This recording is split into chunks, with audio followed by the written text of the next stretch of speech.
The Johnson mansion shimmered under the golden afternoon sun.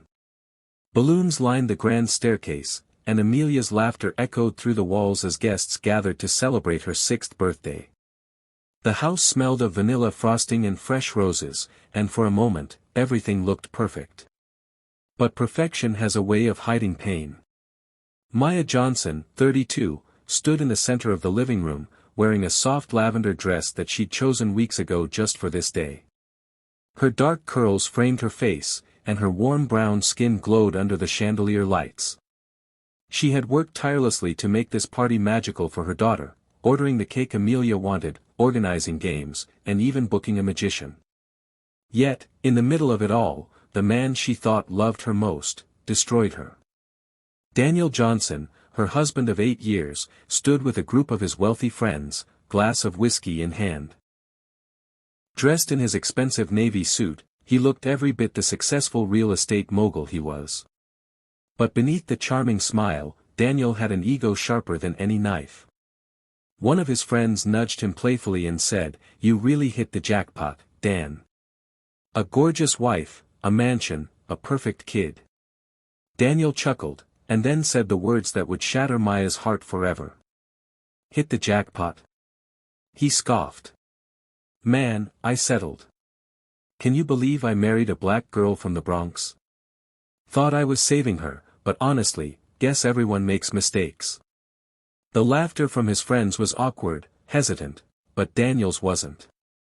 His voice carried, loud enough for everyone nearby to hear. Maya froze. Her throat tightened, and her heart pounded so violently she thought she might faint. Conversations died down around her. A few people turned away, pretending not to hear. Others exchanged uncomfortable glances. And then she saw Victoria Johnson, Daniel's mother, standing by the staircase with her signature glass of champagne.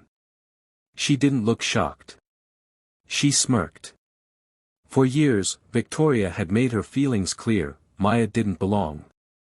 To her, Maya was nothing but that girl from the Bronx, someone unworthy of the Johnson name. Maya swallowed hard, forcing a smile as she set the plate of cake down on the table. She didn't want Amelia to see her cry. Not today.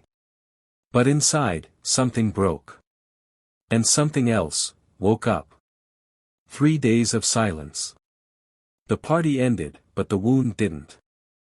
For 3 days, Maya barely spoke to Daniel. She moved quietly around the house, avoiding him whenever she could.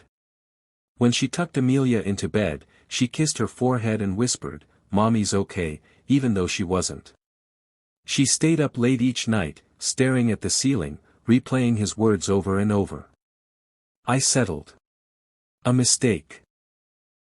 On the 3rd day, Maya stood in the kitchen early in the morning, her laptop open. But she wasn't scrolling through recipes or social media. She was reading divorce laws. New York. Property rights. Custody battles.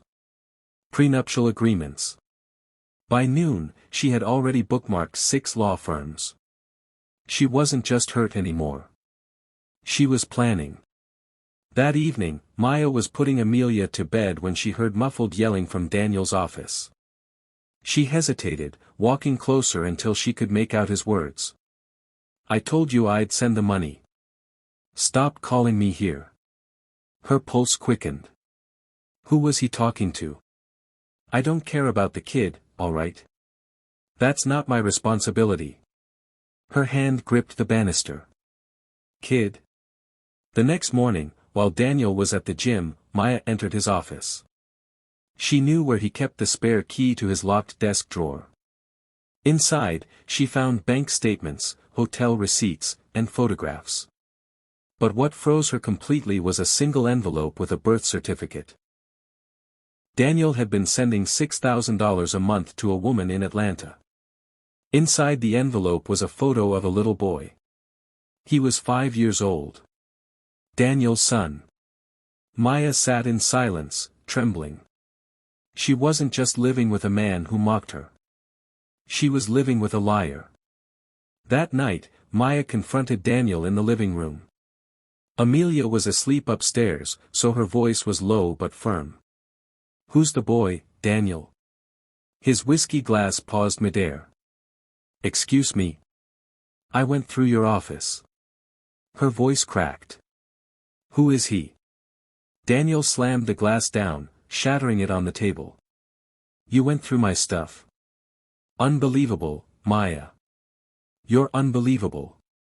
"Unbelievable," she shouted back, tears streaming down her face. "You humiliated me in front of everyone.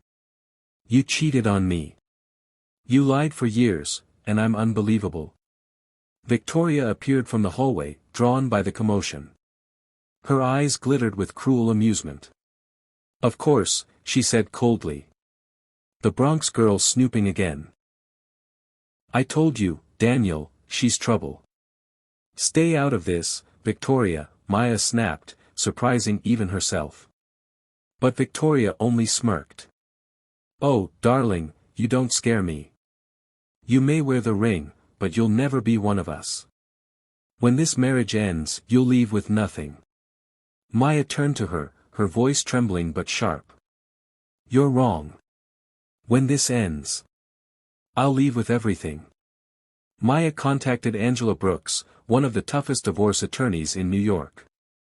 Together, they dug deep into Daniel's finances. What they found was explosive. He had hidden properties under shell companies. He was sending hush money to multiple women. And worst of all, Daniel had committed tax fraud. Angela smiled faintly. "Sweetheart, he mocked the wrong woman." But there was more. While investigating, Angela discovered a shocking detail: Victoria had been secretly siphoning money from one of Daniel's businesses. If this went public, the Johnson family name would collapse. The day of the court hearing arrived. Maya walked into the courtroom in a crisp white suit, her curls tied neatly behind her head. She carried herself with grace, but inside, her heart thundered. Daniel sat across the room, his jaw clenched, his expensive lawyer whispering strategies into his ear. Victoria sat beside him, glaring daggers at Maya. Daniel's attorney painted her as ungrateful and unstable, claiming she only wanted his wealth. But when Angela stood, she calmly laid out the evidence. The affair. The secret child. The financial fraud. The hidden properties. By the time she finished, Daniel's confident smirk was gone. When the judge returned, the verdict was clear. Maya would receive full custody of Amelia. She would be awarded the mansion and a large settlement. Daniel would face a separate investigation for fraud. Victoria stormed out, her face pale with shock. Weeks later, Maya stood on the balcony of her house, holding Amelia close. For the first time in years, she could breathe. She founded a non-profit for single mothers, helping them fight legal battles and rebuild their lives. Her story went viral. She was invited to talk shows, podcasts, and news interviews. At Amelia's next birthday, the house was filled with genuine laughter, not forced smiles. Maya wasn't just surviving anymore. She was thriving. Months later, Maya received a letter from a woman in Texas. "Because of you, I found the courage to leave my abusive husband. You didn't just win a house, Maya. You gave me back my life." Maya closed the letter, tears falling softly onto her lap.